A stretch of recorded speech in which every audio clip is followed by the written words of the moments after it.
This is a Backwoods audio production starring Trevor Fisher from Born and Raised Outdoors, and me, David Clark, presented by Black Eagle Arrow's Superior Carbon Technologies. And like that, we are recording. And I'm recording too. Sweet. All right. Dave, what's your podcast called? Backwoods Destination. Just that's the name of my YouTube channel and my podcast, and I kind of run it together. All right. Cool. Well, thanks for having me on. I appreciate it. Thank you for having me too. How many episodes have you done? Not very many. Like, this is number 2. Number 2? Yeah. I'm glad I could be part of it. Yeah, I'm glad you could be too. Like, do you have some like intro music yet or anything like that, or nothing too fancy? I guess I could throw something on this one. Spice it up a little bit. Just so all the listeners know, if you hear little sipping sounds, it's because I am going to be drinking a little coffee on the side. I got my water on tap too. And we're sitting here at Fraser's Bakery in Coquille. I love this little place, and this little secret room here for audio purposes. And so if you hear me ordering some hot sauce or whatever, you guys will know what's going on. That's right. All right. Go ahead on her, David. All right. Well, first off, I want to thank you again for coming out and sitting down with me. And then also I want to thank you for going hunting with me that day. Last year? Yeah. Those multiple days. Like, in those couple days, I probably learned more. Like, I could hunt before, but you were like, it'd be like using a coarse stone on a knife and then taking and putting it on a fine stone and really honing that edge in. Like, the information that you gave me, like, just those few days, it was like, oh, this is all those videos, but real time that you guys posted over the years.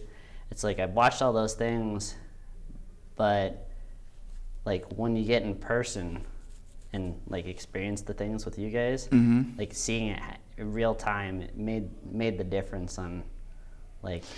Yeah, sometimes we wonder about that. You know, like, we talk and go over all these strategies and everything, but then when we actually hunt with someone who has seen the back end of it with the videos and whatnot, you're not the first person to mention it like that. And I wonder what it's like.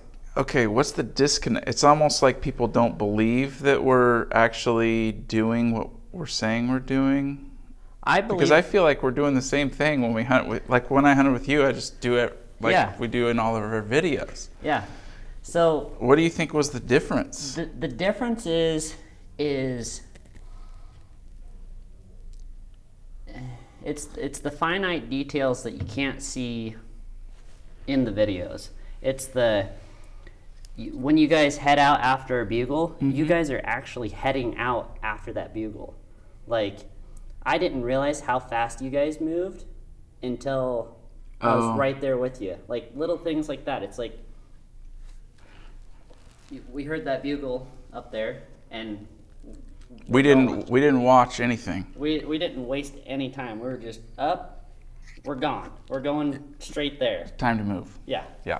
And I was talking to a buddy of mine. I'm like, dude, if we would have been hunting like big open public lands, I wouldn't have been able to keep up with you. Like, really, you guys get with it. And like, I know a lot of that comes with like your passion to hunt elk and stuff, but like, I realized I was like, I'm out of shape. Like, I'm a skinny guy, and you know, it's easy, I can get around, but I used to leisurely go about it, you know, just ease along. And I think I was telling you about that before you came up. I was just up there on my family's place. I was just tickling the edges of where the elk were living. Yeah. And you looked right at me, and I remember it, and I got a little bit of it hurt a little bit when you said it, but you're like, oh, so you're just not committing to the hunt. And I'm like, oh, that's my problem. I'm not willing to just dive in there. Oh, I didn't mean to offend you. Well, it was a reality check for me. It was like, you know, I need to go in there and not be so. There's only one way to learn. You got to go in there and do it. Yeah, that's one of our biggest strengths and biggest weaknesses, and is the fact that we always describe ourselves as, you know, we just come in like a wrecking ball, and it's either sink or swim. It's going to work, or it's absolutely going to fail. And that has been a huge success for us. Is oftentimes we're doing an evening hunt. When I was with you, we were on an evening hunt, and you're literally not only chasing an elk, but you're also chasing daylight. So you have a finite amount of time to get this job done, and it's usually like 2 hours in the evening. So yeah, for the average person, it's you get off work and you got till dark. Yeah. And sometimes you want to quit before dark or before it gets too late because you don't want to be tracking something in the dark. That's what headlamps are for. There's that too. So yeah, when we hear a bugle, that's just the very, very start of the hunt. There's a lot left to do, and a lot of times that a lot left to do is uncomfortable. It's, oh, dang it, he's steep down in the bottom of this thing. Yeah. He's not in the bottom, he's in the bottom and up the other side. And it can be like where you can sit there and be like, man, I bet he'll be there tomorrow. Or you could say, guess what? I have 2 hours of daylight. I know for a fact if I grab my stuff and I haul ass, I can get there in an hour. That gives me an hour to call him in and kill him. That's more than enough time. Oh yeah. Oftentimes it takes 12 minutes, you know? So yeah, exactly. So yeah, we get pretty aggressive with it, to a fault. Like you were saying, you said if we were on public land. So obviously we were hunting your guys' private land. Right. And so we didn't have other hunters to worry about at that point, which is a huge difference. It is. Also, you have have something. Yeah. I've been thinking about that, and a lot of my friends, more so jokingly than anything, but they kind of bag on me a little bit about hunting on my family's property. That, oh, you got that private ranch to hunt on. It's like, well, true. And part of the reason why elk do go there is because that's the least hunting pressure. Yeah, they're pressured from the outside, and they're pressured from they the move outside. in. But the thing people don't understand is those elk are coming into our ranch educated from other hunters. Like they know what an elk call sounds like. It's not just a cakewalk. They come in and they know what's up most of the time. I mean, occasionally there's some what we like to call resident bulls around that don't really care. Yeah, well, we're not talking. Just because they're on your land doesn't mean they're tame elk. Right. That's something I wanted to address. Is like people that, oh, you're elk. That's just something I wanted to address. Is they're coming in and they're not just.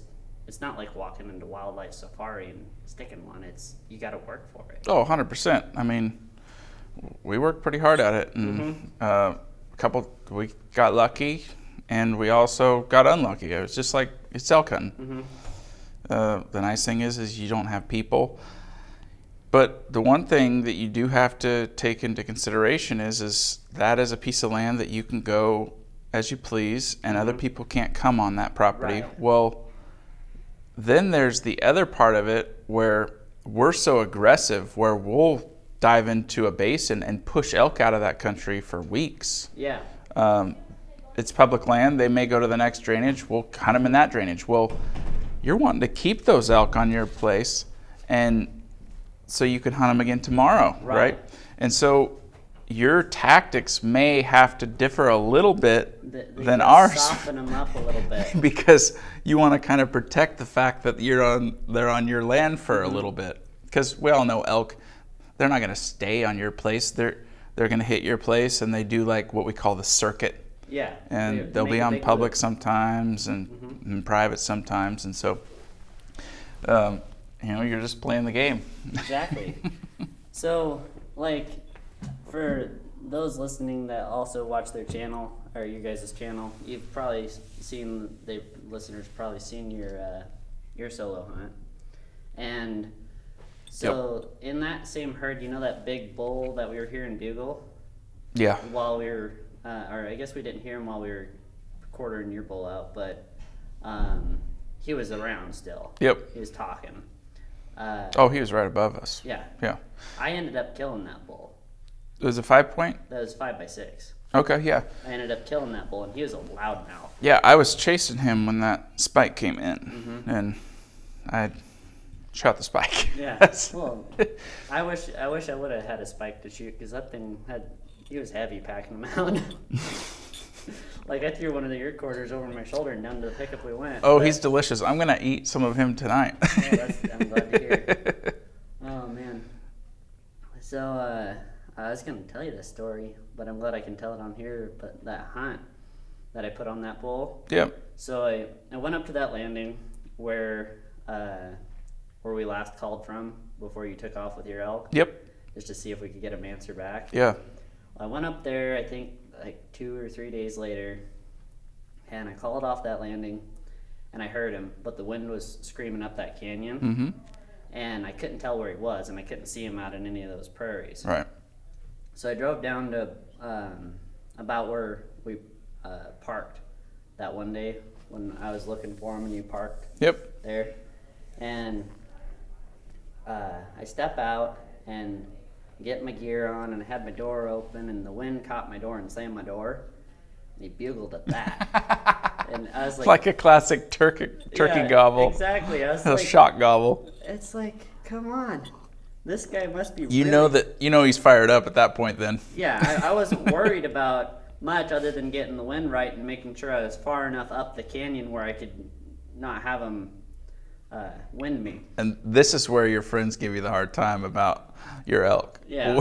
Like, your elk are bugling when you slam your truck door. Yeah. You're like, well, okay, you may have a point there. Well, I think what he thought it was just, they bugle at sticks breaking. Oh, that's oftentimes how we kill an elk, is there's usually 3 or 4 of us together hunting, and we don't try to sneak. We actually try to make more noise so we sound like a herd. Exactly. And when they hear us breaking limbs and just coming at them, they'll bugle just because they think we're elk. Yeah. That's kind of what I was thinking, is like a loud noise. He's like, oh, I'll bugle at that. Just let everybody know I'm boss around here. Yeah. And, well, I bail over the hill because I'm like, it's go time. And I'm kind of mimicking you guys at that point, just like, gung-ho, let's go. Get over there to above where we had that encounter with that 6-point, and I walk up to the top of that, and I'm set up, calling, and I probably sat there and called for 20 minutes, and he's bugling at me, and he sounds like he's getting closer, but the wind's blowing his sound to me, so it sounds like he's coming and then going. But he's not. And he's just sitting still. Yeah. I go, no. Which, thank you for giving me that bugle tube, by the way. You're welcome. That came in handy. Anyhow, I'm calling to him, and pretty soon I'm like, okay, he's hanging tight. I got to go to him a little closer. So I go uphill, cut into the reprod there, and I get what I think is about 100 yards away from him. And I'm in the reprod, and I get my situation covered, wind checked, everything. And I start bugling again, and he's answering back, and I'm trying to cow call him in, do everything, and he's just not moving. And I bugle, and he lets out this bugle that I've never heard an elk bugle this long before. Just probably 15 seconds of just continuous... Bugle and chuckle? No chuckle, just one solid, full lungful. Tons of tone fluctuation, basically saying, if you want to party, come out into the prairie. Oh. And I was like... Yeah, that's what you call a challenge. He was challenge bugling you pretty hard. So I start raking this tree, because I was like, I guess it's time to do something different. Yep. So I start raking this tree, and I have my back to where the elk is, which was probably not the best idea, but I figured I'd hear him before he came coming. And I raking on this tree, and I turn and I look, and the one hole in the reprod, he's staring at me through it. He's still out in the prairie, but he's looking through the one hole down in there, and all he sees is a dark object, which is me and my camouflage, raking on a tree. So he's like, oh, there you are. You're just too chicken to come out and play.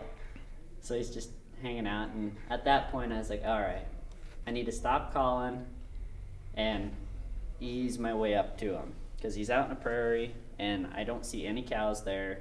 And I was guessing that they went over the ridge, which they actually had, and he was just following the cows slowly behind him, putting himself in between the cows and what he thinks is a bull. And I ease up there, and I find myself either, I have two options. I can try to go through a tree, a big bushy prairie tree, or through a poison oak patch, or through the Oh my goodness. So I chose poison oak because there was a deer trail right through the middle of it that was pretty open. And I worked my way up there, and I found myself right on the edge of this poison oak patch. And I can see him. And he's right there at, I'm like, he's got to be 30 yards. Like, the prairie is not wider than 30 yards to the tree line to tree line. So I'm trying to ranging grass, and you know how that goes. 10 yards, 30 yards, 10 yards, 12 yards, you know. Yeah. So pretty soon he swings around, and he's facing straight away from me, and I'm able to get a range on his butt. And I stand up on my tippy toes, get a range on him. How far? 40 yards, even. Perfect. And this is where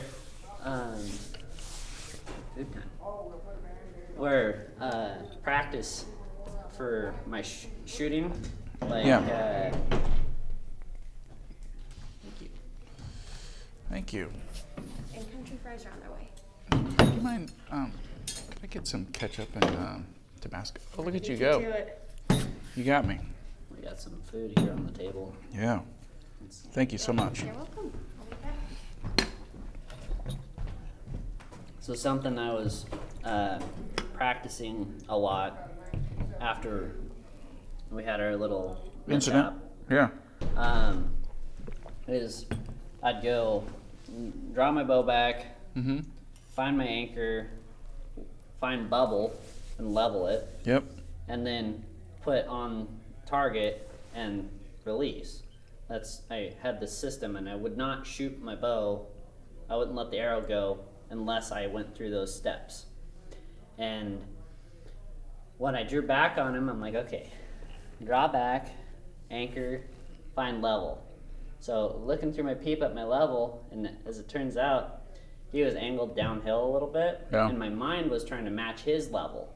So I was leaning way back, and my bow was way out of level. And I had to fight myself back into level. To believe in it. Yeah, to make the shot right instead of just letting one go. It was, I practiced this, I know it works, now execute what I know works.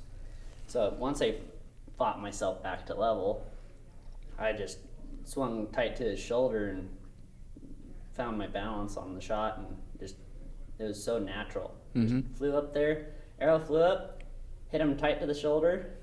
He took 2 lunges, broke the arrow in half, saw the arrow fall out of him, and he disappeared out of sight. And I was thinking to myself, and I'm like, okay, next thought was give him an hour. Well, I heard him hit a tree really hard, just like breaking limbs and stuff. And I'm like, that's a crash. I think he might be down. So I eased my way up and peeked my head over the hill, and he's laying there flopping on the ground. He went, I don't know, from where the arrow hit him to where he was laying. The only reason why he went any further than 40 yards is because he was sliding downhill from kicking. It's crazy, those animals, they can be so tough sometimes, and you're like, how can they make it through that? And then they can be just like you're describing, and just like putty in your hand, you know. Hit them perfect, and they're done. Yeah. Arrow's pretty darn lethal. It is. That's something I tell people all the time. I'm like, you know, if you be in hunting, like, I'm glad you showed me the gutless method, because it's like I used to get it in there and pull the guts out and then quarter them out and all that stuff.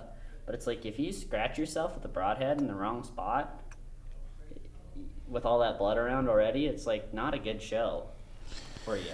Yeah, we haven't got out an animal in a long, long time because, well, the question is why, you know? Exactly. You can get a little bit more meat if you bring it out whole.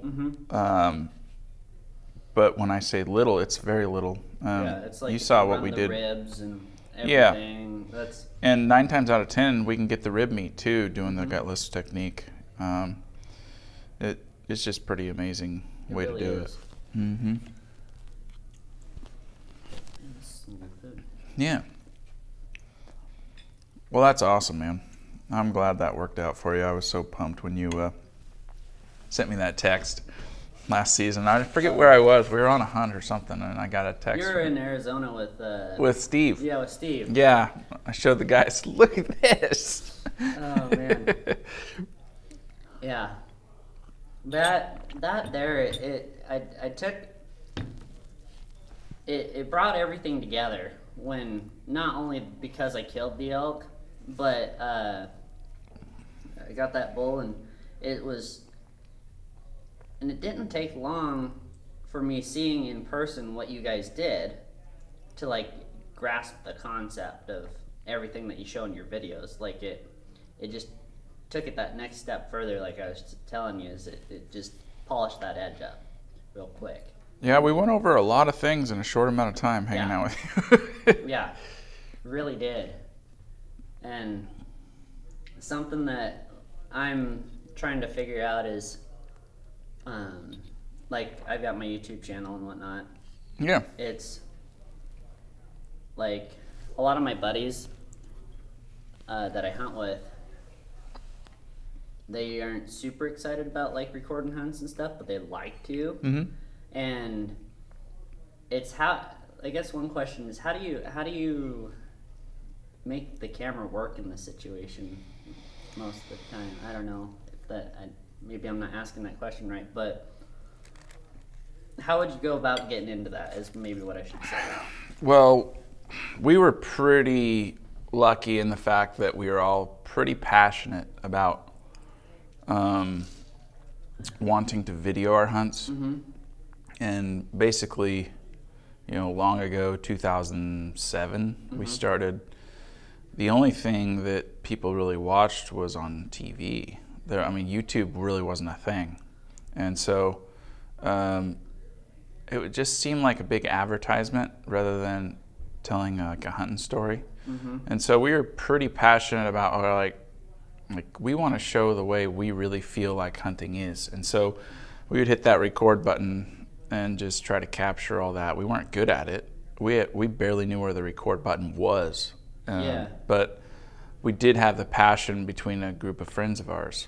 Well, that being said, we made a lot of mistakes. Bull comes in and, you know, the quote-unquote cameraman is watching the bull instead of watching the viewfinder and watching the bull. And so what you're seeing later on video is not what you saw as the hunter, and it would take you away from the experience as the viewer. And so we made rules because we knew that we weren't, even though we were so passionate, we still needed some parameters to make sure that at the end of this we have amazing content that we could share. And so we adopted some rules like the cameraman can't bring binoculars. That is a good one. So then when, you know, we spot elk or whatever, the cameraman isn't there to look at the elk through binoculars. He's there to hit record, document all of us looking at the elk through our binoculars. And then, you know, made rules about if you are going to be filming in the heat of the moment when it counts, make sure that you look through the viewfinder and not look at the actual animal. And so there was a few things that we've had to learn over the years, and we still make a lot of mistakes, but just slowly but surely we got better at it.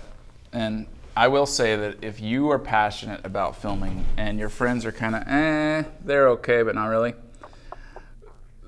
to be honest with you, you're in trouble because if you're relying on them to capture a moment, you're going to see it one way in your mind, and when you watch it back, it's going to be a different way. I hear you.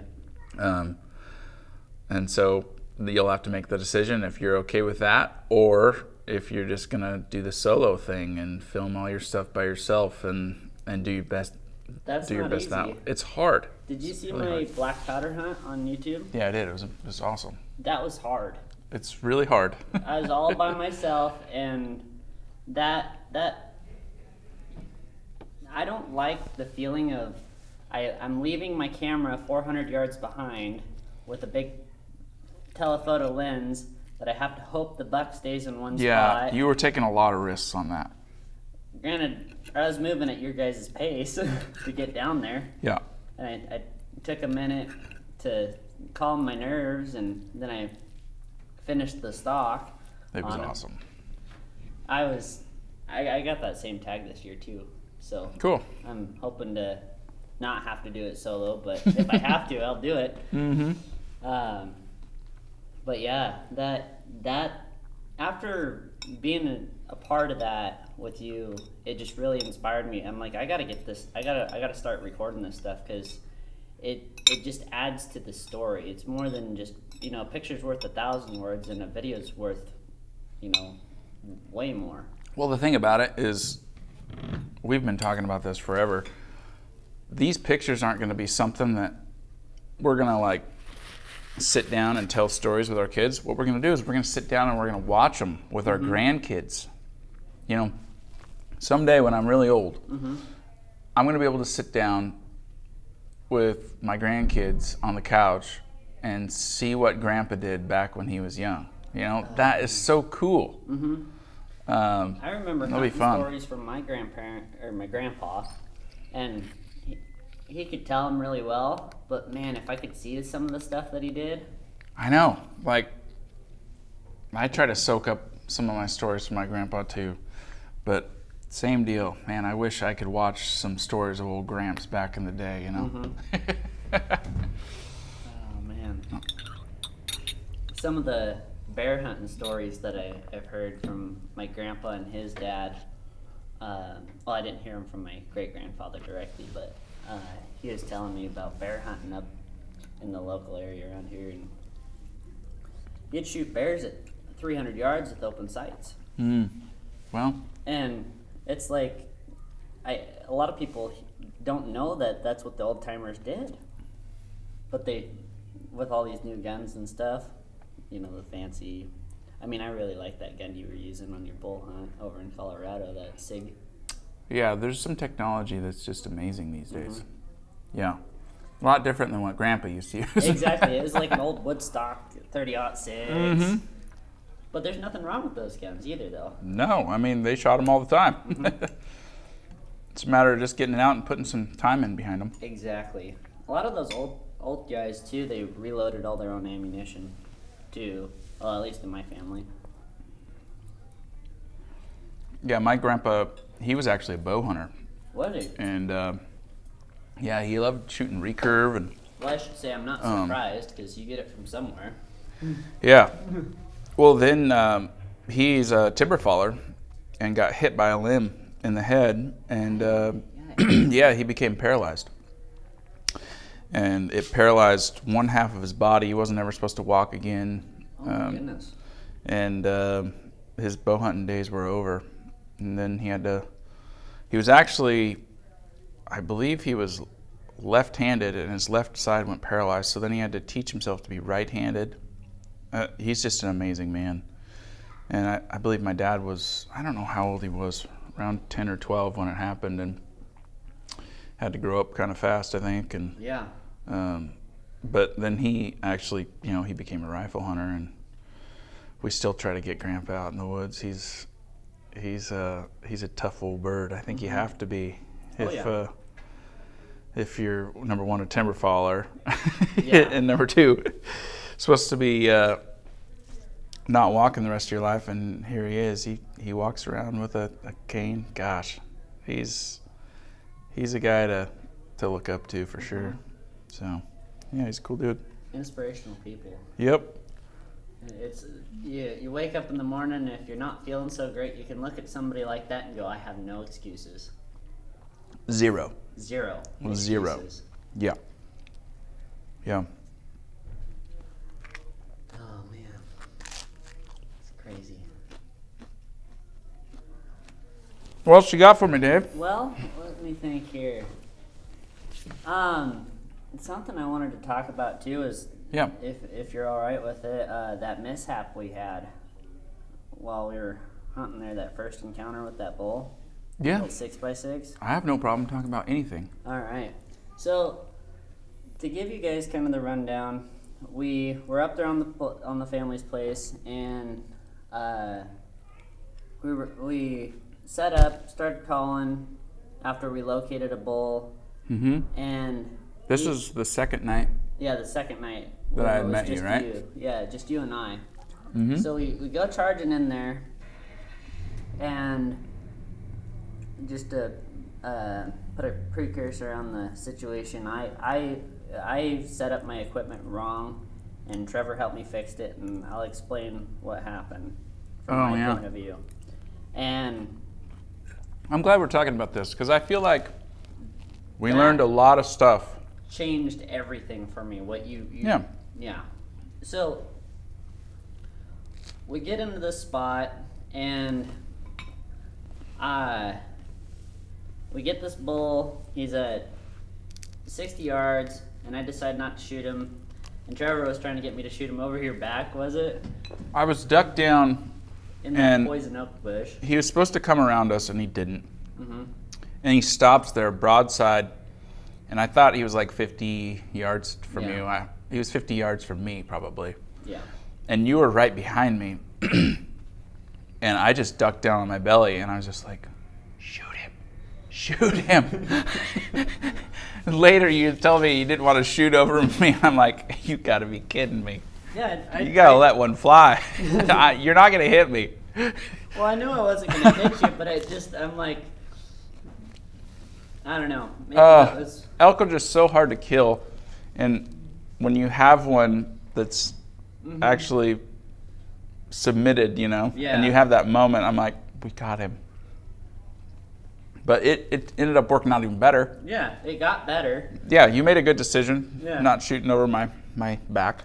He went around that big tree, that willow patch. He was circling us trying to get the wind. And he comes out, and he's at like 30 yards or something. Yeah. And it made the situation a lot better. But this is where it went wrong. Also, so my bow was a pretty inexpensive setup. It's one of those, what would you call it, economy bows? Yep. Kind of deal at the time. And I had it set up with the factory rest on it and factory sights, which I ended up not changing the sights, which, you know, there's no reason to if you don't have to.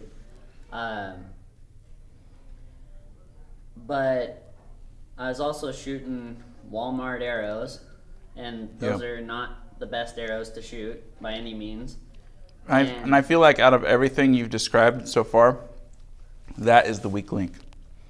A really, really light weight. Your arrows were so lightweight. Yeah. They were like a feather. And with a 100-grain tip. Yeah, I was only shooting a 100-grain tip. Which is fine with the right arrow. I was gonna say the year before I killed a bull up in public, but he was only at sub 15 yards. And when you're that close, you have a lot of tolerance with stuff like that, because your arrow's getting there immediately, and if you hit them in the ribs, you're not dealing with a whole lot. Or, you know, go for a long shot, you're not dealing with a whole lot of material there, so you can get away with that lighter gear and less accurate gear too. Well, I think that light is just fine when it hits the perfect spot. Exactly. Like if you hit the 12 ring in between the ribs and it doesn't contact rib, you could throw a feather at it, and guess what? It's going to kill it. Oh yeah. You kill it with a dart. Mm-hmm.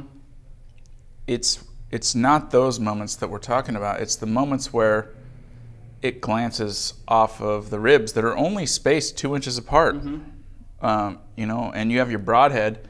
Chances are part of your broadhead's going to hit that rib. Right. And it's what that arrow's going to do after that contact is the big question. So that's where it's not if, it's when. It's going to happen. And so that's why I think it's so important. So this bull comes out right at 30 yards. Maybe 28. Could have been. It could have been 28. It was close. It was freaking close. So I draw back. Broadside, open country, nothing in my way, and I shoot. And just just a warning shot right over the bow. Well, I had to check and make sure it was a healthy elk for its reflexes. Oh my gosh. When you shot and the elk just stood there, I went, what happened? I wondered if you didn't even have an arrow in your bow. Well, I shot and the shot felt so good to me that I was like, he's gonna just fall over right there. Yeah, I remember case. I had to tell you to reload. Shoot him again. He's like still 30. He spun around and stood quartering away. I called. Yeah. And he stopped. He was like, what, maybe 34. Yeah, maybe. And I was like, and you were just standing there, and I'm like, reload, shoot, somebody please. So I get another, and I not a scratch on this bull at this point. Yeah, that was the first one was a big miss. Yeah, flying colors there. Draw back a second time, and I'm like, okay, obviously something's wrong here. So I get my second shot, and I draw back and just put it on him again and let it fly. And arrow flies out there and hits, I'm pretty sure it either hit the rib or hit the very back tip of the scapula. It hit a little high, just about like maybe just mid to back lung, and it dead centered a rib. It stopped it. I mean, the arrow went in like maybe 2 inches, 3 inches. The broadhead when you hit the elk with the arrow didn't stick in. It fell down and it was caught by its hide. Yeah. As it ran off, and immediately I'm like, oh no. Yeah. Like, I didn't want to tell you at that moment, but I was very deflated by what that arrow did, because that means it didn't have any penetration. I was hoping that it went and hit the offside and shot back out, but I was really confused. I'm like, I've never seen an arrow do that before, hit right there. I've seen it do that before, hit in the middle of the shoulder. But this was nowhere near the shoulder. Right. And just so everybody knows, I was shooting 70 pounds, but I was using those light. Flimsy little arrows. Yeah. Yeah, it was a problem. It was a big problem. We waited till after dark before we even... Darn near. Yeah, I mean, he went up over the hill out of sight. And so we spent our time scanning the hill. And this is a prairie. And you can think a prairie is really awesome. No. But I will tell you, trying to track a blood trail in a prairie is my worst. I hate it. Well, I would much dry rather grass. deal with brush. I'd rather be on my hands and knees in brush, because any drop of blood is going to show up on leaves, any kind of brush. In a dry grass prairie, that blood drips down and it disintegrates in the dry earth. I think it just sucks it in. Yeah, it just takes all the moisture out, and then you have such a hard time seeing it. You actually have an easier time seeing it at night with a headlamp, because then you could see the wet spot compared to dry. In the daylight, you can't really see it as well. Right. So that was actually an advantage, is tracking them at night through that field. It was slow and arduous. I mean, we took how many hours and hours we on were our out there till midnight. hands and knees just trying to get through the prairie. I mean, we could see he wasn't in the prairie dead. Right. And it was 100 yards, probably 150 yards of prairie. He went up, over, down the other side. But it took us, we knew he wasn't in the prairie, but we didn't know where he exited the prairie. So you actually had to slowly go through each and every tiny little drop just to try to figure the exit point of where he got out of that place and got into the brush. Oh, it was hard. Yeah. That was definitely not a good show. No, it wasn't. I mean, long story short, we never found that elk. Yeah. The elk lived, and then I wasn't surprised when you let me know that he ended up on a game camera. Yeah. How many days later? He's still kicking. Yeah, he was fine. Yeah. And kind of knew that going through there, but you got to do your due diligence. Exactly. And I appreciate you not telling me that right away, because I needed to. We wouldn't have learned as much. Exactly. I needed to learn that, and I appreciate you going, no, we need to stay on it. And I know to do that already, but it really lets it sink in. Okay, something's got to change with the next encounter I have with an elk, or before I encounter my next elk. Yep. And then, well, a little story. When I was 13, I went over to Eastern Oregon, and I went on this first big hunt for a mule deer with a rifle. My dad took me on it, and we split up, and lo and behold, I see a buck like 80 yards, and it's giant. I mean, for me, I was a 13-year-old kid hunting black-tailed deer the year before. I see a mule deer. It's a 3x4 with double eye guards. It's giant in my eyes, right? oh yeah. And I raise up offhand, and the buck's kind of trying to get away, and I shoot. I hit the buck. It wasn't good. My dad comes back. It's the first time I had ever hunted, quote unquote, alone. My dad was 100 yards from me, watching me. Oh, was he? Yeah, he was kind of just letting me do. He was kind of watching. We were paralleling, sneaking through this little flat, and hit this buck. Well, we search and search. Finally, buck jumps up. My dad shoots it, and he hits it in the back, spines it. And I'll never forget my dad.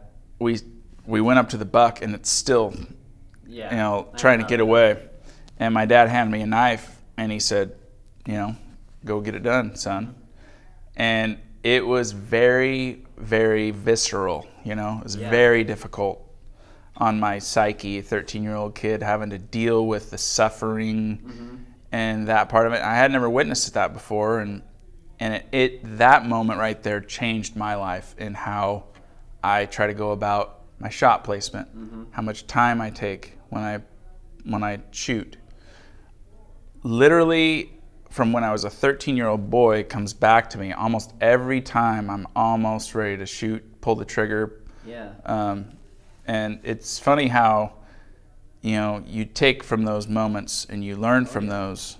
And it was good. So I think it was really important that we worked it out through that field till midnight, until we literally couldn't find another drop of blood. I mean, we were out of blood, and then we were taking trails, and then we were doing circles, and then I got poison oak.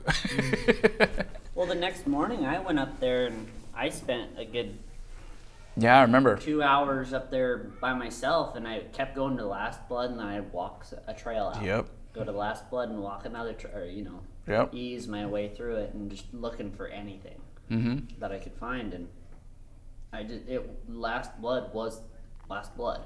Yeah, if I remember right, didn't Shannon and I come back up there? Yeah, you guys went up there and met me at the pickup, and then you were working out trails, and we went up around, and I mean, you do everything you can to try to exhaust all efforts, and I'm glad he's still alive. Maybe we'll get him this year. That's what I was thinking. Maybe it'll happen. Maybe you'll give my broadhead back. Maybe. I hate saying that, but he's okay.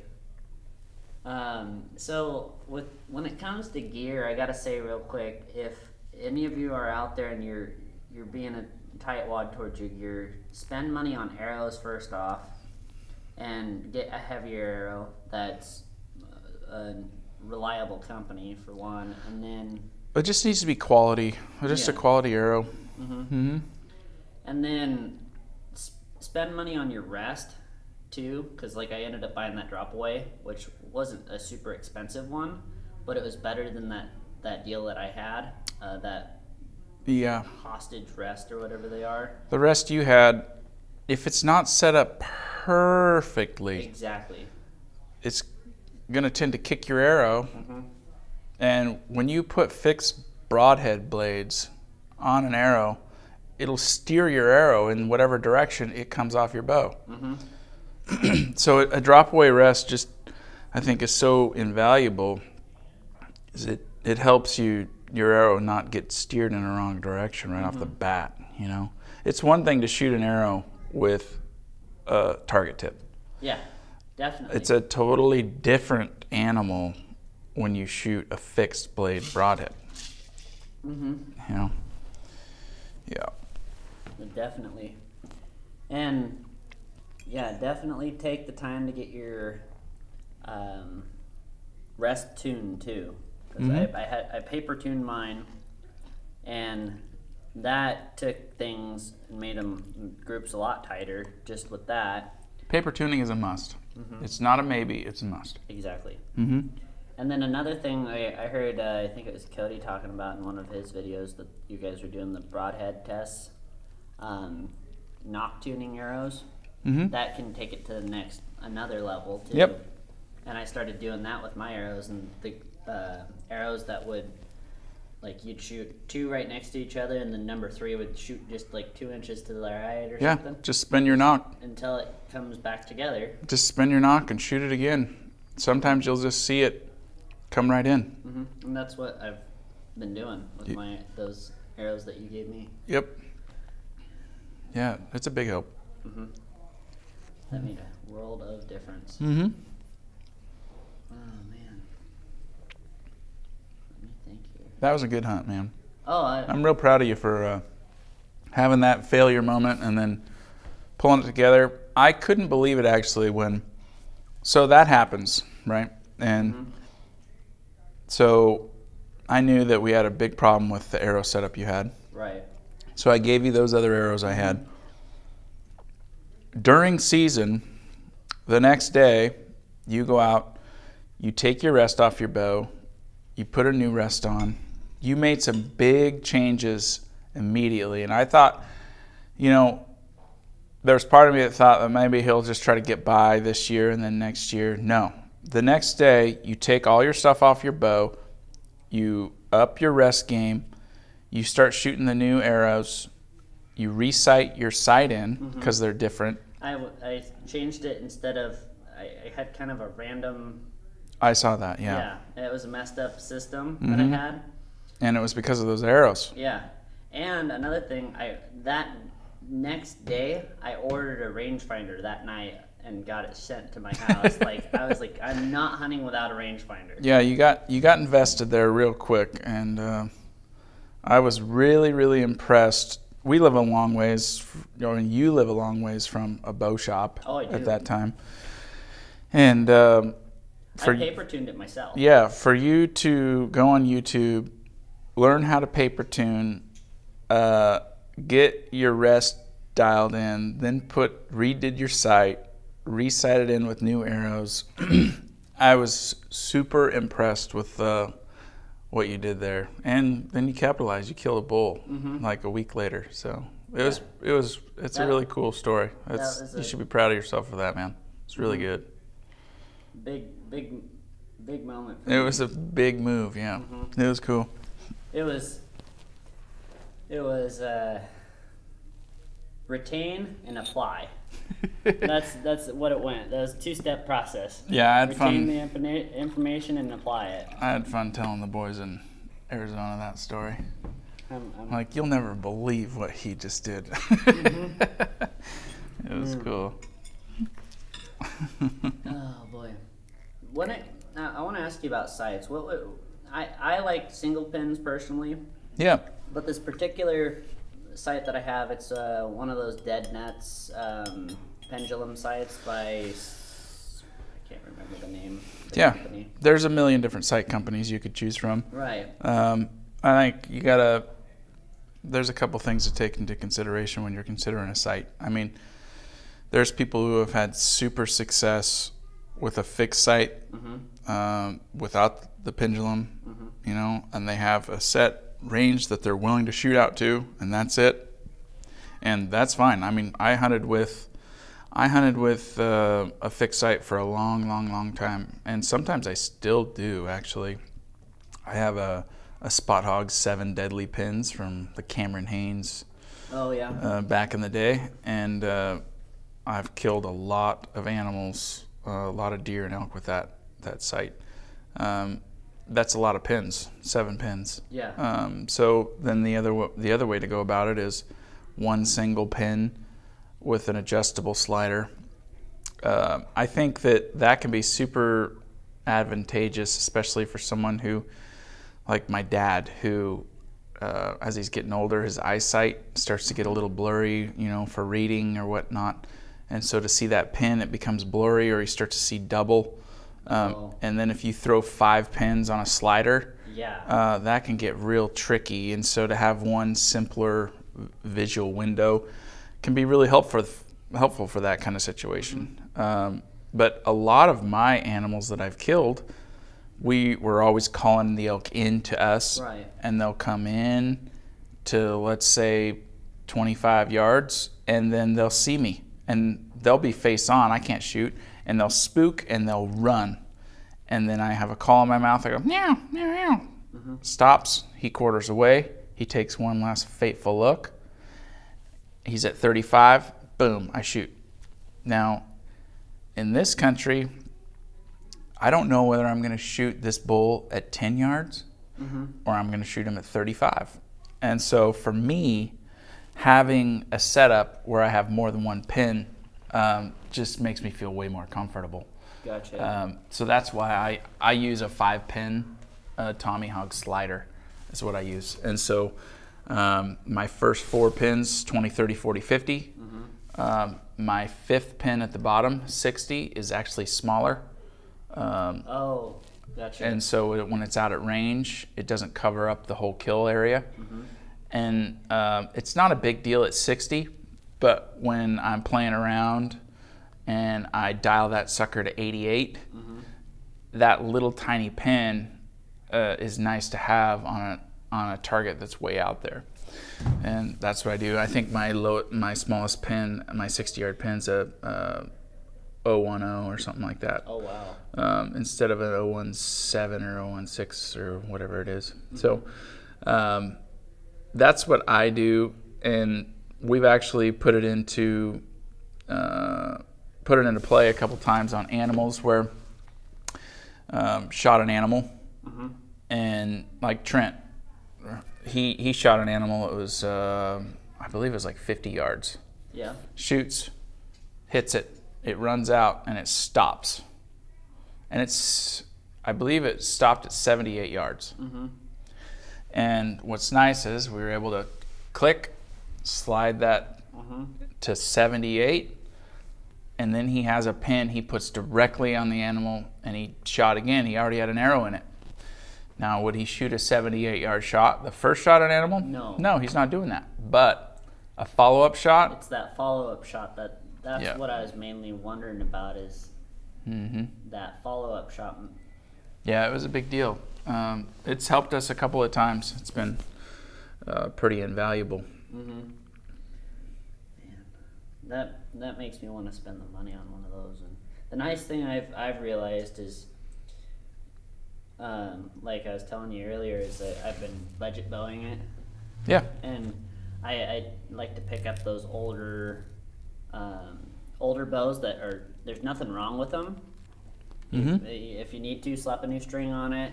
That was the first question I asked you, right? Yeah, is it got a new string on it? The string, I had it checked out by one of the bow shops, and he's like, it's good string. See, It's already stretched. And I think that you can get an old bow, and you put a new string on it, you're pretty darn good. Yeah. Mm-hmm. And they shoot just as fast as a lot of the new bows do, depending on what you... Yeah, and to be honest, speed is not everything. Exactly. You know, it's just not. It's all about accuracy. Mm-hmm. And not all bows are created equal. Mm-hmm. There's some years of some bows that are just amazing. Yeah. I can rattle off a couple of, just amazing ones. The Hoyt Ultratech was one of my favorite bows of all time. Mm-hmm. And I still have the Hoyt Maxus. That bow, incredible. There's just a few bows that I just think that for whatever reason, they shot, and they will still shoot. Mm-hmm. My dad has an old high country bow from back in the day, Mm-hmm. and that thing's just ridiculously fast for the age of it, Mm-hmm. and like at 40 yards, you can shoot with not much practice, you can do Half MOA group. yeah, 2-inch group or Yeah. smaller. Sweet. Even. And that's pretty amazing to me. And something I was gonna say to people is if you do have to get a bow on a budget, spend the money on the furniture, because you can move that to your new bow. Like if you got like a $200 Tommy Hog or whatever, Yep. you can move that to your next bow when you finally have the money to get the good bow. 100%. And that's something I've been And thinking about a lot lately. And like that sight that you're talking about, I wish it was only $200, but they don't wear out. I mean, they're tough. Those Tough as Tommy nails. or the Yeah, Spot Hogs. yeah, the Spot Hogs, they are bulletproof. I mean, we put our stuff through a lot of hard use. Mm-hmm. You see how we just kind of grab and go? Mm-hmm. And we've never broken a pin in our life. That's impressive. None of us. And how that's do the saying something. fiber optics hold up? Have you had to replace fiber optics at all? Never. That's amazing. It's amazing. Yeah. Like, for what we do to those bows, I don't know how they don't break in half. Well, I can recall like several scenes where Steve freaking throws his bow after he kills a bull. Yeah, He just casts it to the side. He's like, I got one. Baller status. Just tosses his bow. Well, I guess that's a testament to the bow itself too. It's like if it can handle somebody spiking it into the ground like a football. Yeah, you got a little excited on that one. That Arizona bull was amazing. Mm-hmm. It was amazing. That hunt came together really well too. That was one of the greatest hunts of our lives. I mean, to have that many big bulls surrounding you for 10 days or whatever it was just 8 days, 7, I don't know how many days. I wish it would have lasted longer, to be honest with you. Yeah. I just kept hoping he wouldn't shoot one, because every day you wake up and you're like, this is going to be one of the greatest elk hunting days of my life, and it was. And it happens again. Yeah, it was just incredible. Oh, man. Well, you come from little town, Oregon, where you don't hear that many bugles, you don't see that many elk. You work your butt off for an opportunity. Usually when you see an elk, you get one opportunity for the season, and when you do see it, it's usually in bow range, and you're usually at full draw by then. Like most of the elk I've killed in Oregon, I haven't seen them before I was at full draw. And to transition from that to hunting Arizona, where it's wide open spaces, bulls are bugling everywhere, and it was ridiculous. It was awesome. Yeah. What I find funny or pretty entertaining to me is you go to a place like that, and I looked at some of the country that, kind of picking apart the country that you were hunting in over there, and you go to talk to the locals, and what you guys were hunting in, they consider brush country. Oh, yeah. Oh, you're hunting in the thick stuff. I'm like, what? Yeah. Are you kidding me? Come over to our neck of the woods for a little while. You're hilarious. We'll show you some brush. They don't even know what poison oak is. Lucky. That's what I have to say about that. Yeah. Oh, man. Yeah. Oh, boy. Well, guess another topic is spring bear hunting. Mm-hmm. That was it a big boar that your nephew got? Yeah, it was giant. I've never seen a bear that big, you know. I think your bear could have ate my bear in one, or that bear could have ate my bear in one bite. It was his bear was big. You know, we didn't take a hanging weight with the guts in or anything like that. It died in a terrible little slash pile. But I saw that. it was a big boy. Like, you couldn't move it with one guy. And He made an awesome shot on it too. How far was that? I believe it was 480 something, right in there. 480 something yards. That was a good one. Yeah. Right. He just smoked that thing. Perfect. I'm glad that he's in an environment where you guys have him confident in shooting. Because not everybody gets to be around people like you guys and grow up with an uncle or a dad that can go, I'm handing you a gun that if you do your part, it'll do its part. Well, yeah, that comes a lot from, like I was telling you when I was 13, but when I was 12, my dad took me out. I borrowed my grandma Jenny's lever action 30-30. Wow. And it had a scope on it, and I proceeded to miss. It was 5 or 6 bucks that first year. My dad took me out, and I missed everyone. Whiff, whiff, whiff, whiff, whiff. And part of that was obviously my fault. I had major buck fever when I was 12 years old. Yeah, I had an involuntary shaking reaction where my heartbeat increased so much, and I became flushed. I'd start to sweat, and I would shake. I would just start shaking with these, crazy releases of, epinephrine, adrenaline, norepinephrine, all of it. And so we were just, my dad, we'd spot a buck, and sometimes they'd be out there a ways, 300, 350 yards. My gun was sighted in for 100 yards. So my dad would tell me, aim top of its back. He could have told me to aim for anything. I wasn't hitting it. And, we've come a long way in technology, and also taking from when I was 12, now I spend a lot of time, like with Wyatt, for example, who you're talking about. We spent a lot of time going out before the hunting deal, put a bipod on the gun. We put sand under the stock. We talk about how just because you're on a bipod and you can see an animal in your sights, you do not pull the trigger until the stock of your gun also has a rest, not just the bipod. You cannot, at 482 yards, you can't hold the gun still enough. Right. The gun has to hold itself, and you have to just squeeze the trigger. This is your job. You have to let go of the gun, and it should still be on the animal, not moving. When we have those things in place, then shooting that shot becomes possible. He's 13 years old, and he's had so much success.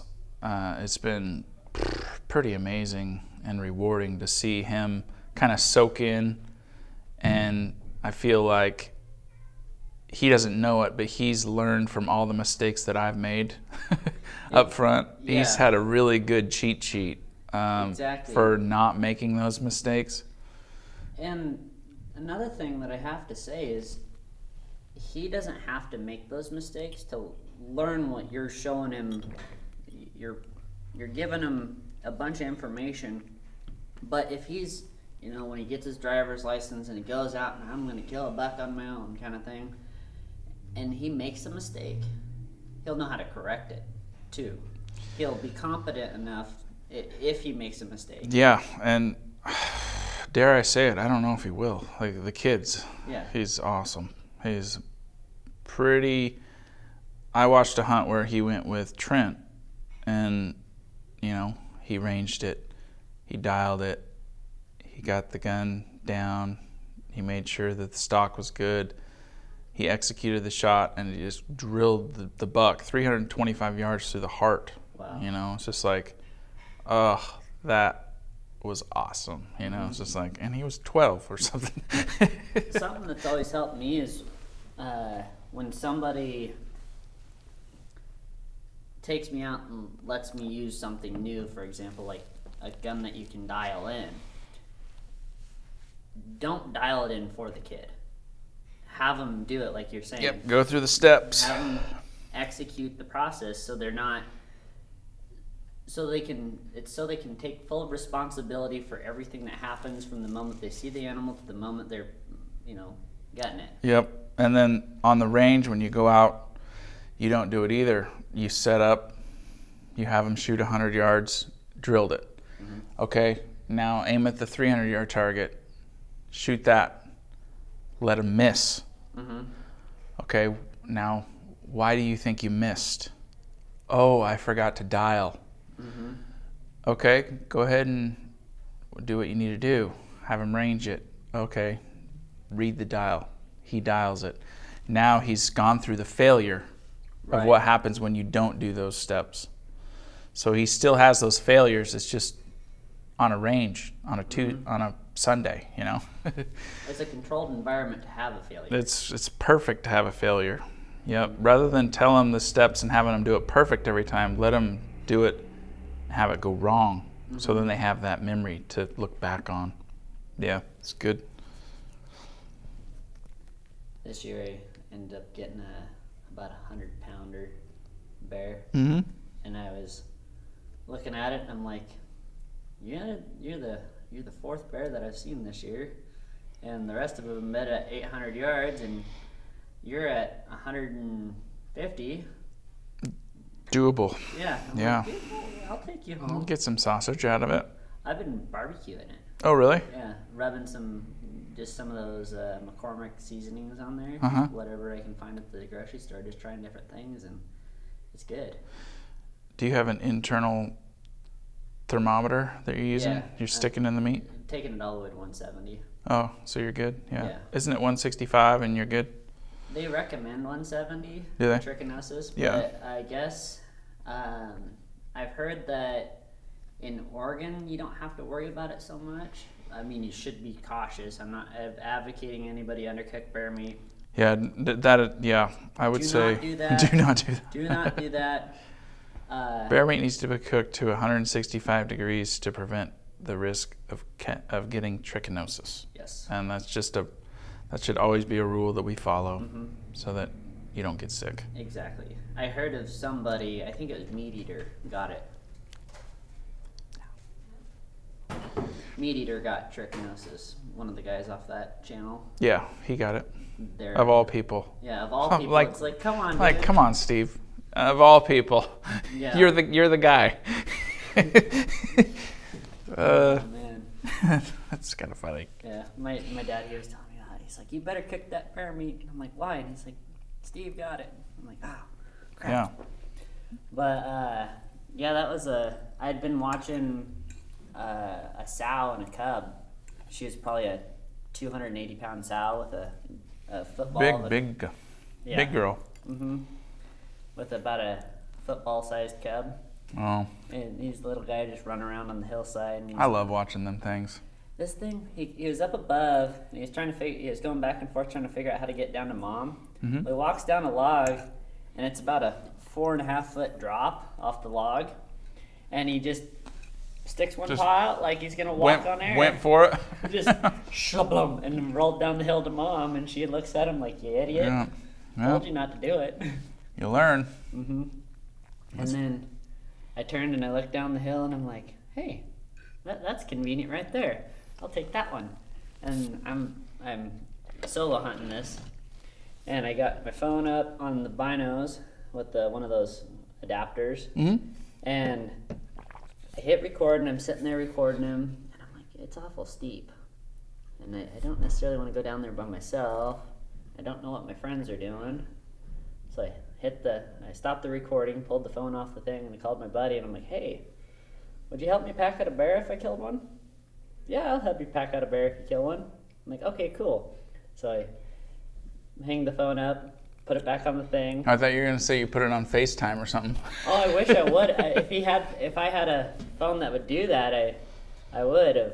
That'd have been epic. Like screen record it and have it okay, live fine. And I thought about live feeding it to Instagram, but I decided not to do that because I wanted to be able to use the footage. And one time I live streamed a flock of about 2,000 geese flying over down on the coast by Langlois. And I forgot to save the video, and I couldn't get the video saved after I posted it. For some reason, something weird happened, and after that, I decided not to do that kind of thing anymore. Yeah, it's not worth losing the footage. No, it was like I was going along. I was working for a guy, and I was plowing fields with the tractor. There were so many geese that I heard them over the engine. Wow. In a closed cab, and I was like, "What the heck is that?" Probably Aleutians. They were a pile of them. Yeah. A big old pile of them. And anyhow, I go to shoot this bear. I pull the trigger, and it just goes click. I'm like, oh no, misfire. Really? Yeah, I had a misfire, and I don't know if the primer was bad or what, but 30 seconds, let it sit there. Pulled up. This bear wasn't spooked by any means. He didn't even know I was there, so I was like, okay. It calmed my nerves after that because it messes with you a little bit. It fouls you up a little bit. So I pull that shell out and kind of look at it, and I go, I don't want to put that in my pocket, so I kind of hucked it over the hill so it wouldn't hurt me if it did decide to go off. Maybe that's not the best thing to do with an empty casing, but or not an empty, a live round, but I didn't want to pack it around. I put another one in there, and I'm like, I got to thinking about it. I'm like, I might want to have 2 friends on this operation. So I called my other buddy after stopping the recording, and I got 2 guys coming, and then I shot him. 2 guys for 100-pound bear plus you? Well, I just wanted to have my buddies okay. with me. Like, come hang out with me. We're gonna pack out a bear. That's funny. I'm gonna make you hike to the bottom of the canyon for no reason. Yeah, you guys can just hang out and talk to me. I'll pack it out. Yeah, that's what it was. Hide, quarters, and up the hill we went. Yeah. And actually, we ended up leaving it overnight because it got dark, and I didn't want to go in there and reach into a brush hole and grab a hold of a live buzzsaw. That sounded like a bad idea to me, so we just left it overnight and came back first thing in the morning, and it was right next to a little creek, so it stayed cool all night, and the meat was fine. Perfect. Did the gutless method on that one, though, and I messed up the hide. I didn't think about it. I started splitting it up the back, and I got halfway through, and I'm like, what am I doing? Because I was going to tan the hide myself. Yeah. And I was like, what the heck am I thinking? So. Yeah, it's harder to do the gutless method when you're going to try to preserve the hide. Well, it's doable. Yeah. No. I'm just going to take and use like pieces of it to like make a hat or something. Bearskin hat. Cool. Kind of deal. But yeah, it tastes good and got the shot on film. I think I sent that to you, didn't I? I'm not sure. Here, I'll pull it up real quick. Got it on my phone. We're pausing, everybody, so I can see him. An awesome bear kill. Bear kill. It was a definite. I shouldn't have been that concerned about it, but it was like.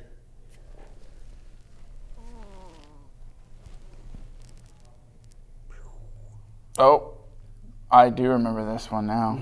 Yeah. Yeah, it was a one and done. Nice I shot. shouldn't have been scared of going down there, but I was just like, I know where he's at, so there's no tracking him. But I just don't want to reach in there and grab a hold of something with that many teeth. Oh, you'll be fine. Yeah. They don't eat much. Just a little, I don't need that hand. Oh, that's my release. I can't use that. Yeah. Oh, man. Have you, back to the bow topic real quick, I just remembered this. Yeah. Have you seen those release wrist wraps that have the boa. Yeah. I got one of those. I really like that. Have you ever tried one before? Yeah, I have. What do you think of them? For me, I used to use some wrist straps with Velcro and whatnot, and I've seen the boa ones. But for me, I like you're talking about anchor point, those sort of things. I just think that that's one less thing I'd have to worry about for if it's ever like a half a turn loose or half a turn tight. That affects how I sit against my face when I'm at full draw. Right. And that can affect my anchor point, which kind of can change just, I mean, we're talking subtle stuff, right? It is. It's not going to affect you at 20, 30 yards, but it might at 60, 70. So for me, I like to have a leather strap with a buckle. I always hook it in, Same hole. the same number 5 hole or whatever it is. And I know that that is not one variable. It's one thing I can check off the list. It's not that. It's out of your mind. Yep. And so that's I've always used that for that reason. And there's people that are out there that are way better shots than me. I mean, look at Cam Haynes. Yeah, that's why I got it. Is I was watching one of his videos and he's like, "Yeah, I use this." Yeah, he's got the boa strap and it works for him. And chances are when he tightens it, it tightens to the same exact spot every time. But that's just one thing I've never even checked out much ever since I went away from using Velcro. And Velcro's a joke to me. So it's loud. Yeah. And it takes too much time to put on, in my opinion. Yeah, I mean, whatever works for you. If you're brand new to the sport of shooting a bow, I'd say whatever you can get your hands on to start shooting a bow is worth it. This is true. I mean, I started out with Velcro straps and I killed some animals with them. And then I upgraded. Right. Just like you're going through your upgrading process right now. And you'll continue to do that until you get, the things that you're really super confident in. And that's where I'm confident. And so I'll probably keep doing that. Well, something that, I can understand, I haven't been in it long enough to, really start noticing the super finite details other than, I was mentioning knock tuning and stuff like that. But, you've been in it long enough where you notice there's the subtle things and then there's the finite stuff. And you've been in there long enough where, or in the sport long enough to, if you see something that will change something that's annoying you about a bow or a release aid or a sight, you know what a problem is and you know how to work around it, and you've tested a wider variety of things, and I'm trying to think of how to put this. Well, for me, it's just like someone brand new to it, they don't know that there's a difference. Right. And in my mind, I'm like, it's a huge difference. For me, I think one of the biggest things about a release is not about the strap as much as it is the trigger pull. Just like a trigger pull on a gun. Right. If you have a light trigger pull, you can be more accurate. It's just a fact. 2.5 pound trigger, you're going to be more accurate than a 7 pound trigger. Exactly. And because you don't have to put so much force on it, after you're starting to pull the trigger, you're starting to hold your rifle more, you're starting to shake a little bit. The same is true for a release, for example. So I want a release where I can put my finger there and hold it, but then when I put a little pressure on it, it's going to go off. Some of these releases that you buy at Bi-Mart or whatever, they have so much travel in them, right, that you're now starting to torque your bow while you're trying to pull your trigger. And it makes people trigger punch. Right. Because they want that to go off faster. And so they're starting to really wing that sucker, your trigger finger, and that gets your offhand that's holding your bow to start squeezing, and which causes torque. And it can be something as simple as the trigger and your release. And so these little finite details, I think, can have a really huge impact on your shot. Mm-hmm. And so when we talk to people about just get into bow hunting, but you still need to focus on some details to try to set yourself up for success. And when we talk to people, we're just trying to save them the hassle that we already went through. Right. Yeah. That's like I was saying, just spending that little bit of time with you guys, I'd watched your videos, but that little bit of time with that, just of my hunting career, that just little bitty blip of time. Yep. It sewed everything together. It was that finishing stitch. Mm-hmm. And I'm sure, I'm hoping to get out there again with you guys this year at some point and it'd be fun. Find another elk to not mess up. And that's another thing that I want to experience is hunting in a group again, like where everybody kind of knows what's up, and I don't even have to be a guy holding a bow. I just love to be there and experience that. Mm-hmm. And that's probably the hardest part, is finding a group of like-minded dudes. Mm-hmm. And that's where we've been pretty lucky. Yeah, you all four of you, the main four of you, and then Ty. Yeah, and we've hunted with some great. Chris Apui, he was awesome. He's an awesome dude, and just a bunch of people over the years I hunt with. It's been really fun. Mm-hmm.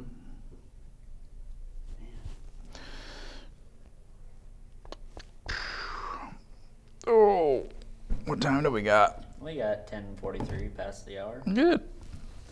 I'm thinking that's about all I can think of right now. All right. To talk about. Well, I appreciate you having me on here. I appreciate you coming out. Feel honored to be one of your first episodes. Yeah. Yeah. I need to get more on this podcast, and I need to get back on making videos too. So you told me about an idea that you're trying to start. Or is that something you're telling people about? Yeah, I've been telling people about it. Is that a secret? Can we talk about it? It's not really a secret. The ingredients to the recipe is a secret-ish kind of thing. Gotcha. I'm going to be producing, hopefully, with COVID and everything, it's knocked everybody on their heels a little bit. And I'm going to be making archery targets. Sweet. And they're going to be made with an all-natural stuffing. And they're going to smell great, too. I'm going to scent them with cedar oil, so that it's a part of the preservation of what's inside of them. It's part of this process. And I'll probably end up producing a video on how I go about it, but not immediately. Yeah. And something I was going to ask you guys is kind of what would you call it, a industry standard I've noticed is 1,000 shots into any target for arrows.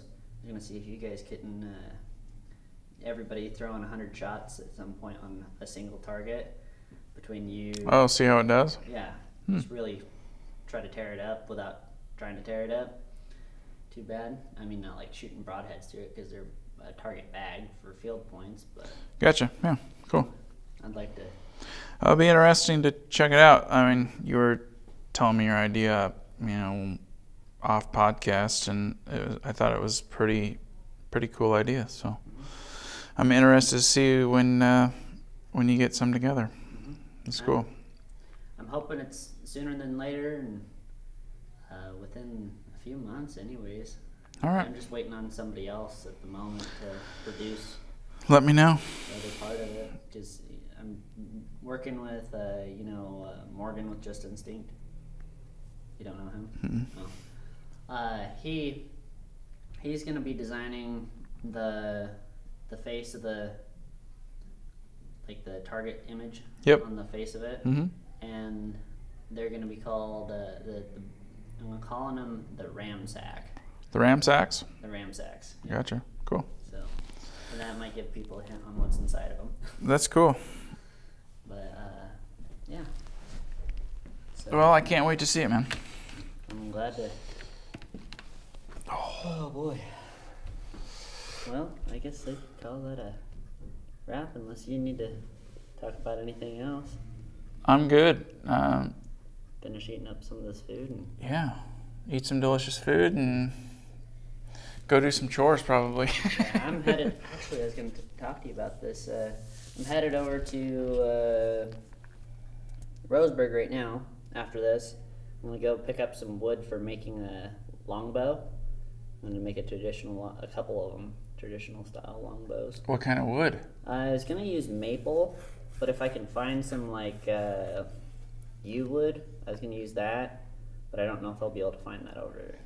I don't know if you'll be able to find that either. I know nothing about it. Gotcha. So I've been watching that guy, Clay Hayes. Yeah. He's a pretty cool dude, though. Legit. He's got that step-by-step YouTube videos. Really? You're going to I'm follow gonna follow his it lead? through, yeah. A friend of mine's daughter, I asked her one day, I'm like, if I buy the materials, do you wanna make a bow with me? And we're gonna step by step it all the way through. You should video it. And I'm planning on it. Cool. And That would be sweet. getting a young kid involved. She's originally from Vancouver area, so she's been a city kid all of her life, and I'm introducing, actually all three girls I've been introducing into wild game, meat, and stuff like that because they've never had anything like that available to them. They're like, wow, this is amazing. Yeah. And then I throw something else on the table, and they're like, oh, this is great. And one I wasn't sure about if they were going to like it or not was the bear meat because it's a little greasier than deer or elk. And I didn't get a piece. It's delicious. Yeah. That's good. So I'm going to be recording that and putting that up I'll do the step-by-step as we're going along with it. I think that would be probably won't be as good of a quality of video as Clay Hayes makes, but it'll be fun to watch anyways. Yeah, it'll be good to go through, step by step and see how it turns out. I mean, how many people have done that? Well, a lot of them before now, but this day and age? Yeah, day and age. Not many. Well, something that I think is important for kids these days, they need to get out there and do some of these older style, like making a longbow or tanning a hide. If they learned how to do that, and if things went south, like really south, where kind of like what's going up in Seattle, where they have Chaz or Chop, whatever that place is, where there's no trucking there, there's no food coming in. It's stuff's shutting down. I mean, it's not going to happen necessarily around here, but like if an earthquake happens and you can't get to the grocery store, you got to be able to fend for yourself a little bit. That kind of stuff. It's like kids need to. And that's part of the reason why I started after you inspired me. You were the big push to get me on YouTube. I don't think you realized it yet, but... No, I didn't know that. Yeah, I was just like... After being with you and seeing the footage and everything, and it's just like, I've got to do this. And I've been talking about it for a little while, talking about doing it. Mm-hmm. And a lot of people around here, they don't have that. They look at it as you're just goofing off on social media, and it's like, no, you're teaching somebody something. You're producing if you put out quality, you're gonna inspire people to do quality stuff, and instead of just sitting around playing video games. Well, and my thing I've always said is it doesn't have to be perfect. I mean, right. You got to be realistic. We are our own worst enemy when it comes to, putting something out there on YouTube. You can critique it to death, and then guess what? At the end of the day, you don't hit submit. You don't upload it because you're worried about it's not perfect. We just need to do X, Y, and Z, and then we'll be able to do it. Well, then, weeks go by and months go by and years go by, and next thing you know, you didn't put it out there. You didn't take a risk. Right. And what's the big worry? Nothing. I just think that if that's your passion, then just do it. And if you can inspire one person or 1 million people, the endeavor's worth it. So it's cool that you're doing that. Yeah.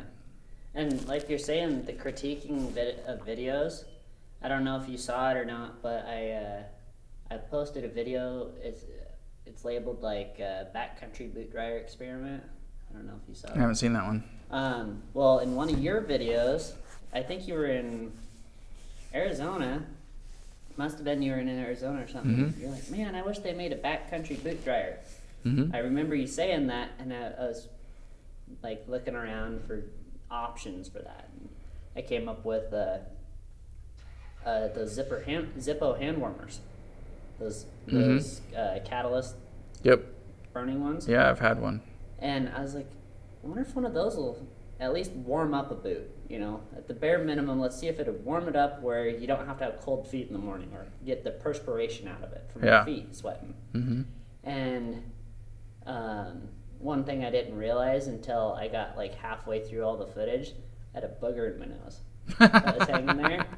And I'm like, I can't start this project over, and maybe somebody will comment on it, but oh well. Who cares? I produced it anyways. Yeah. And I got like 5 or 6 comments. I only have like 22 subscribers right now, but I got like 5 or 6 comments, everybody haha and back and forth about the booger in my nose, but at least I know that they're watching it, But guess what? I mean, we always said that if it's good publicity or bad publicity, it's still getting someone to talk about it. And maybe some guy sends it to his buddy and says, look at this guy posted a video with a booger in his nose.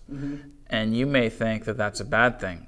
I would say it's probably better that that happened than it didn't, because maybe it got twice the shares that it would have gotten had you not had that something embarrassing happen. Some of the most videos where we're so embarrassed about it, they've done some of the best for us. Yeah. Oh, man. And it's kind of weird how that works, but it's true. I'm out of coffee. Oh, man. Yeah, I'm going to have to take a break real quick and run to the restroom. All right. Well, we want to wrap this up? Yeah, let's wrap it up. And yeah. Well, thanks for having me on here. I appreciate it. It's pretty fun to come down and kind of review some old stories. Yeah, I'd like to. Come up with some new topics and hopefully find a hunt of some sort in between now and then. I hope so. Well, good luck this year, man. Well, thank you, and good luck to you. All right, bye, guys. All right, bye.